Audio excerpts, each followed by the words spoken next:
This is Caleb Garner, And this is Cole Camp. and today we'll be showing you the rooms in a medieval castle.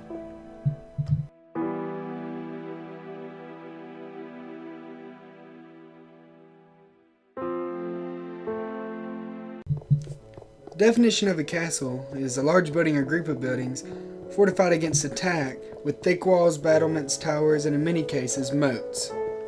The first thing that we're going to be talking about today is battlements.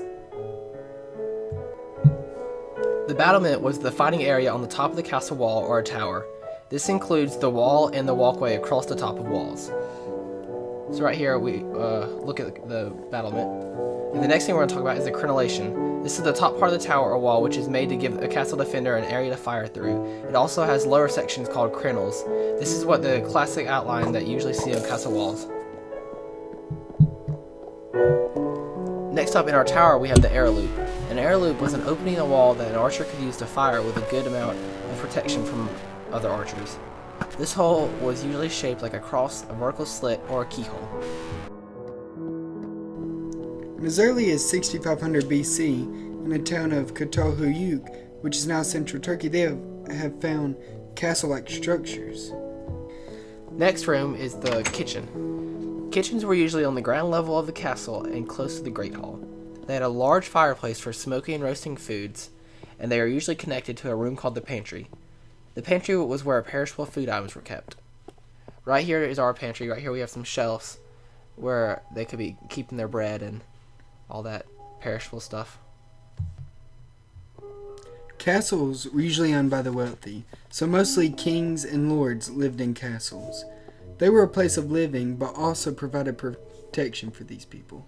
Right here is the cellar. Speaking of the lord and his families, this is where the lord and the family would come and sit and just kind of relax and get away from all the busyness of the castle life. Right here they could look out this window and relax a little bit. They could sit on this couch, or they could look at some of these plants right here. The bed chambers were just built for the lords and the ladies to sleep. These were their private quarters and where they went to sleep at night.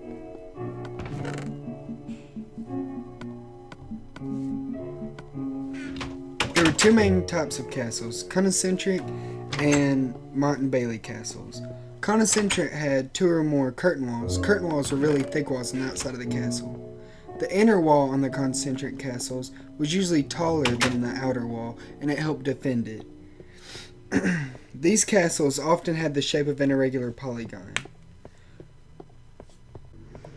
These castles often had wards or baileys, which is a courtyard inside curtain walls.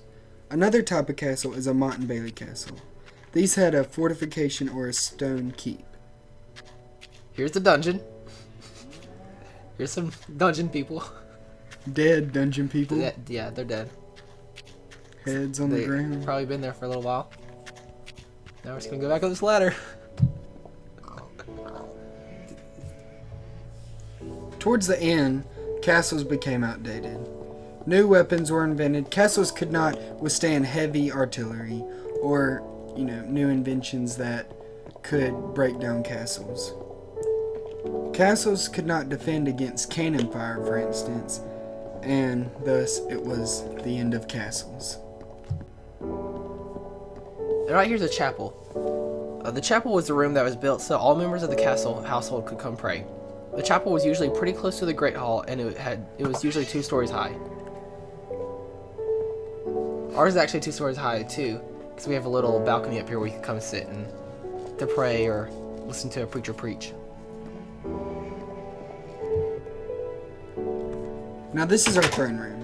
A throne room in a medieval castle is where a high authoritative figure has his setup. This was usually a pretty impressive setup. This room was used for official ceremonies, to award high honors, and to give offices. Monarchs did not actually spend a lot of their time in throne rooms, but made very important decisions from their throne rooms. This room was a bower. The bower was a private withdrawing room and bedroom. It was for the lady of the castle so that she could get away from everything. All that hustle and bustle. Yeah, all the hustle bustle with the usual castle life. All those beds, all those Hard plants, life. Hard life. Alright, you can only sleep at night. Drop the bow.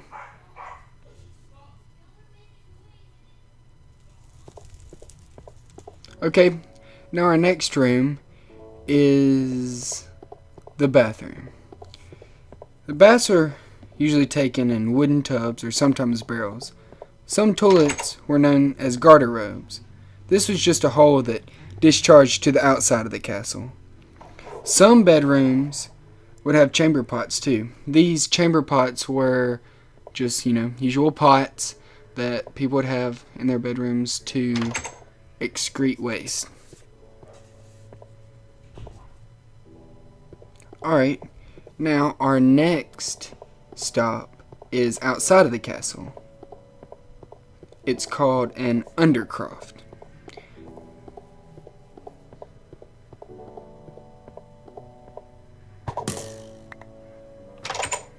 Undercrofts were usually a storage room or cellar. Some were rented out as shops. Undercrofts were common in England and Scotland in about the 13th and 14th centuries. This is sometimes used to describe a crypt or underneath a church, but undercrofts in castles were more shops and where sometimes they kept their weapons. Okay, our next stop is Dovecotes. Dovecotes house pigeons or doves. These were usually square or circular freestanding structures. Pigeons were an important food source for medieval times. They often used pigeons for their meat and their eggs. Dovecotes have to have smooth surfaces to prevent predators from climbing up them and getting to the birds. This is our dovecote. Okay, next stop is moats. Moats were trenches dug around a castle. They were often filled with water, but they could be filled with wooden stakes instead of water. The word moat is derived from the French word motte, meaning mound or hill. Moats would make anyone swimming across them or trying to get across a vulnerable target of archers or people standing on the walls. Moats were usually 30 feet deep and about 12 feet wide.